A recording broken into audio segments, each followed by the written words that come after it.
स्वागत है आप सभी का क्लास ऑक्साइड में। इस वीडियो में देखेंगे CBSE class 9 history chapter 1 French revolution part 5। French revolution में जो आपकी टॉपिक जो हम लोग देखने वाले हैं, डिस्कस करने वाले हैं, वो है did women have a revolution. आप देखोगे आपके बुक में कुछ चैप्टर कुछ इस तरीके से डिवाइड किया गया है, तो वहां से ये जो टॉपिक है did women have a revolution from French revolution, इस चैप्टर को हम लोग इस टॉपिक को यहाँ पे देखेंगे। वुमेन्स की क्या कंडीशन थी जब फ्रेंच रेवोल्यूशन हो रही थी, तो वुमेन किस तरीके के डिमांड कर रहे थे, किस तरीके का उनका कंडीशन था, इन सब पे बात करेंगे हम लोग। देखो, वुमेन्स की कंडीशन फ्रेंच रेवोल्यूशन के दौरान हम लोग देखेंगे कुछ ज्यादा अच्छी थी नहीं। ठीक है, उनको भी तरह तरह के प्रॉब्लम्स जो है वो फेस करने पड़ रहे थे। उनके पास एजुकेशन की फैसिलिटी नहीं थी। ठीक है, बहुत सारी वुमेन्स जो थी, जो थर्ड स्टेट, जो पुअर बैकग्राउंड से बिलोंग करती थी, लाइक उनके पास एजुकेशन की फैसिलिटी नहीं थी।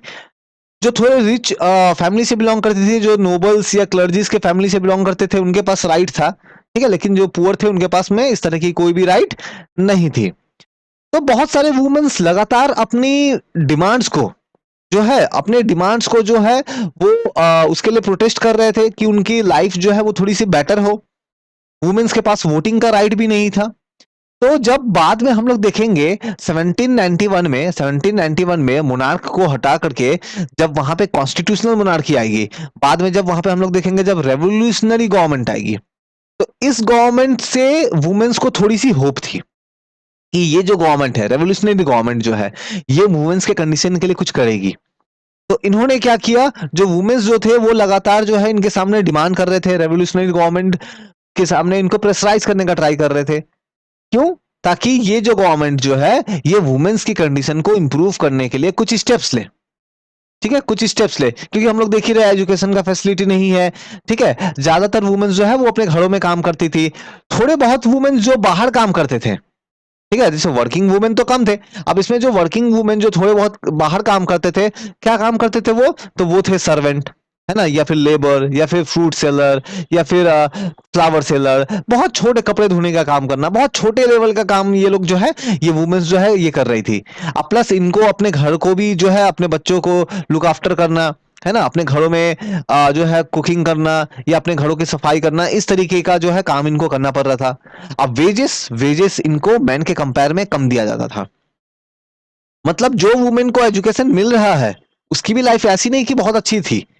जिस वुमेन को एजुकेशन की फैसिलिटी मिल रही थी, ठीक है, उस वुमेन्स का भी कंडीशन हम लोग देखेंगे, उनका भी कुछ कंडीशन खास अच्छा था नहीं। और जिनको एजुकेशन की फैसिलिटी नहीं मिल रही थी उनका भी कंडीशन जो है बहुत खराब था, और इस चीज को लेकर के वुमेन्स जो है वो लगातार प्रोटेस्ट कर रही थी, डिमांड कर रही थी। ठीक है, कि उनकी कंडीशंस को बेहतर किया जाए। अब वोटिंग करने का राइट वो तो था नहीं उनके पास। वुमेन्स ने क्या किया, बहुत सारे जो उस टाइम के जो वुमेन्स जो थे, उन्होंने क्या किया, उन्होंने कुछ न्यूज़पेपर स्टार्ट किए। और न्यूज़पेपर के थ्रू उन्होंने अपने आइडियाज, जो वुमेन्स रिलेटेड प्रॉब्लम्स जो है, जो वुमेन्स की आइडिया जो है, उन्होंने अपने आइडियाज को जो है सोसाइटी के सामने में रखा कि हम लोग ये चाहते हैं, हमारी ये डिमांड है। जैसे आप याद करो, बहुत सारे पॉलिटिकल क्लब्स बनाए गए थे ना, लाइक जैकोबिन्स भी तो एक पॉलिटिकल क्लब था, वैसे वुमेन्स ने भी बहुत सारे अपने क्लब्स बनाए। ऑल टुगेदर पूरे फ्रांस में 60 वुमेन क्लब्स जो है, लगभग 60 वुमेन क्लब्स जो है ये बनाए गए थे। ठीक है, और इन क्लब्स में से एक बहुत ही इंपॉर्टेंट क्लब ही था, नाम याद रखना है आपको, the society of revolutionary and Republican women. The society of revolutionary and Republican women, ये थोड़ी फेमस जो है ऑर्गेनाइजेशन थी, बेसिकली क्लब था ये। तो इनका वुमेन्स जो है वो लगातार डिमांड कर रहे थे कि उनको भी वही राइट्स मिले जो मेन को राइट्स मिलते हैं, है ना, इक्वालिटी की बात कर रहे थे। वुमेन्स जो है वो लगातार बोल रहे थे कि वुमेन्स को भी जो वही पॉलिटिकल राइट मिलने चाहिए। ठीक है, जो कि किनको है, जो कि जो राइट्स जो है वो मेन के पास है, पॉलिटिकल सेम राइट्स होने चाहिए। 1791 में जैसे मैंने ऑलरेडी आपको बताया कि वुमेन्स को जो है वोटिंग का राइट नहीं मिला।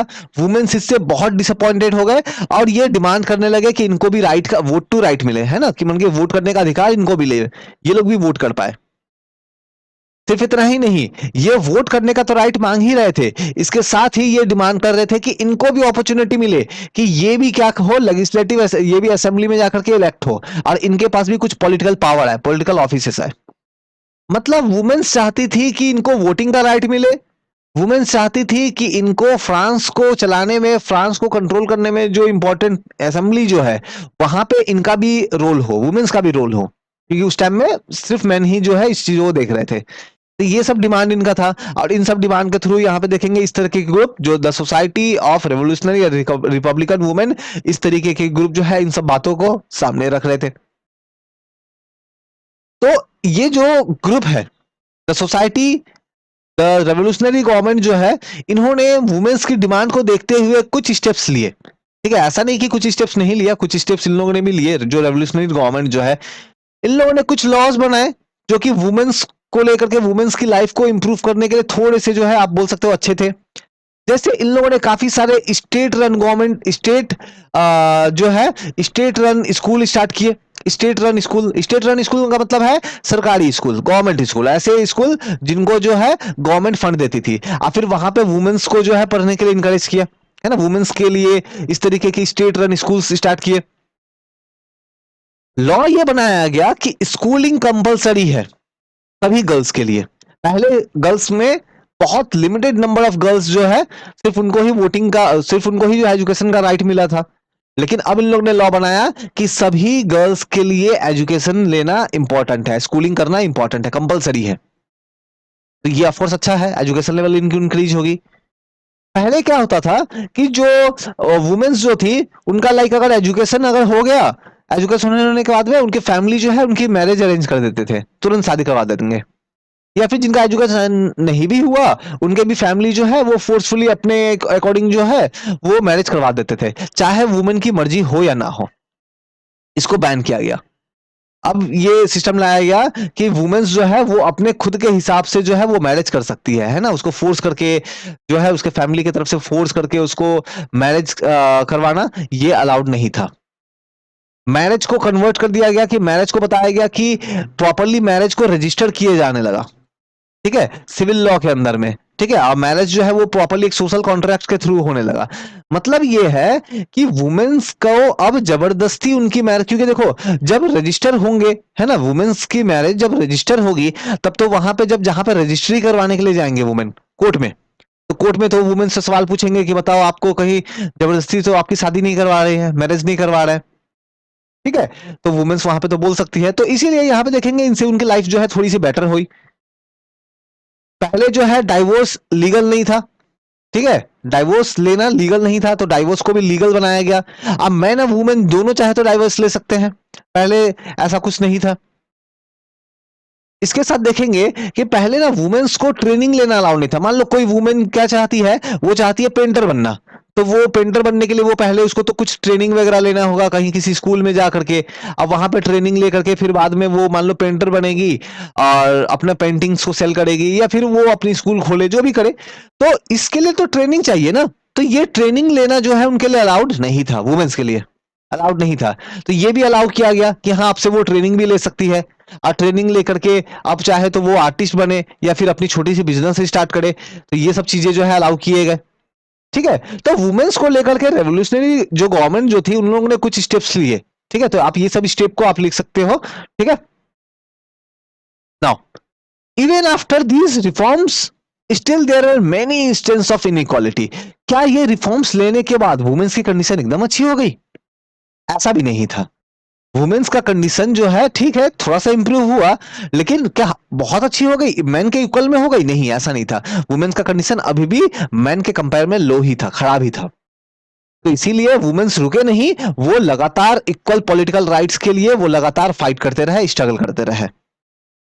जब हम लोग देखेंगे, जब रेन ऑफ टेरर वाली पीरियड होगी, है ना, रेन ऑफ टेरर 1793 से 94 वाला जो टाइम है, 94 वाला जो टाइम है, जिस टाइम आप याद करो वो रॉबिस्पियर जो थे, है ना, थोड़ा सा भी अगर अगेंस्ट में बोलो तो वो ग्लूटिन कर देते थे, याद है ना, वो पोल में लगा करके इस तरह से करके, है ना। तो इन लोगों ने बहुत, तो इसकी जो गवर्नमेंट थी ना रेन ऑफ टेरर, तो इन्होंने वुमेन्स के राइट को बहुत ज्यादा सप्रेस किया, वुमेन्स को लेकर बहुत ज्यादा सपोर्टिव नहीं थे ये। जो वुमेन्स की पॉलिटिकल क्लब्स जो थी उनको बैन कर दिया, बंद करवा दिया। वुमेन्स की जो पॉलिटिकल एक्टिविटी थी उसको भी बंद करवा दिया कि नहीं, वुमेन्स पॉलिटिकली एक्टिव नहीं हो सकती है। जो उस टाइम की जो थोड़ी सी प्रोमिनेंट वुमेन थी, जो लीडर्स थे वुमेन्स ऑर्गेनाइजेशंस के या वुमेन्स क्लब्स के वगैरह के लीडर्स थे, उनको जो है अरेस्ट किया, बहुत को तो एग्जीक्यूट करवा दिया। कैसे एग्जीक्यूट करवा दिया आपको याद है ना, वो ग्लोटिन वाला प्रोसेस, एग्जीक्यूट करवा दिया। तो ऐसा कंडीशन था रेन ऑफ टेरर के टाइम में। लेकिन हम लोग देखेंगे कि ये जो कंडीशन जो है, ये रेन ऑफ टेरर तो 1 साल के लिए रहेगा, उसके बाद भी वुमेन्स रुके नहीं, वो लगातार डिमांड करते रहे, है ना। Late 19th and early 20th century में, है ना, 19th एंड 20th सेंचुरी में हम लोग देखेंगे कि ये जो वुमेन्स की राइट को लेके जो बात हो रही थी, ये सिर्फ फ्रांस तक लिमिट नहीं थी, ये पूरा वर्ल्ड में इसको लेकर बात हो रहा था। पूरे वर्ल्ड में वुमेन्स के राइट को लेकर के हर एक कंट्री में कुछ ना कुछ इश्यूज चल रहे थे, ठीक है। लगातार वुमेन्स, आप सोच सकते हो 200 सालों तक वुमेन्स का जो है मूवमेंट लगातार चलता रहा वोटिंग राइट के लिए, इक्वल वेजेस के लिए। वुमेन्स को इक्वल वेजेस नहीं देते, काम सेम है बट सैलरी डिफरेंट है वुमेन्स के लिए। तो लगातार 200 सालों तक जो है ये लगातार ये स्ट्रगल चलता रहा, ठीक है। जो पॉलिटिकल एक्टिविटी जो वुमेन्स जो दिखा रहे थे फ्रांस में, इसने बहुत सारे दूसरे वुमेन्स को इंस्पायर किया, ठीक है। जो दूसरे कंट्री के वुमेन्स जो थे उनको भी इंस्पायर किया कि देखो फ्रांस में वुमेन किस तरह से स्ट्रगल कर रही है अपने राइट्स के लिए, हमें भी करना चाहिए। तो इन लोगों ने बहुत ही एक एग्जाम्पल सेट किया, ठीक है। और फाइनली आप देखो 1946 में जाकर के वुमेन्स को जो है वो वोटिंग करने का राइट मिला। आप सोच सकते हो 1946 में जाकर के, है ना, हमारे इंडिपेंडेंस से 1 साल जस्ट पहले। तो इस वीडियो में हम लोगों ने क्या देखा, did women have a revolution, French revolution chapter से हम लोगों ने ये टॉपिक जो है ये कवर किया। नेक्स्ट जो आएगी वो हम लोग देखेंगे द एबोलिशन ऑफ स्लेवरी, है ना। एक टॉपिक है कि किस तरह के ट्रायंगुलर स्लेव ट्रेड होता था, ठीक है। फ्रेंच रेवोल्यूशन में स्लेव ट्रेड किस तरह से आएगी, तो ये सब टॉपिक अगला हम लोग देखेंगे। कोई भी डाउट इंक्वायरी है तो टेलीग्राम, इंस्टाग्राम, फेसबुक का लिंक दिया हुआ है, वहां जुड़ के मुझसे क्वेश्चन पूछ सकते हो। वीडियो पसंद आया हो तो बिल्कुल लाइक, कमेंट एंड शेयर करें। Thank you.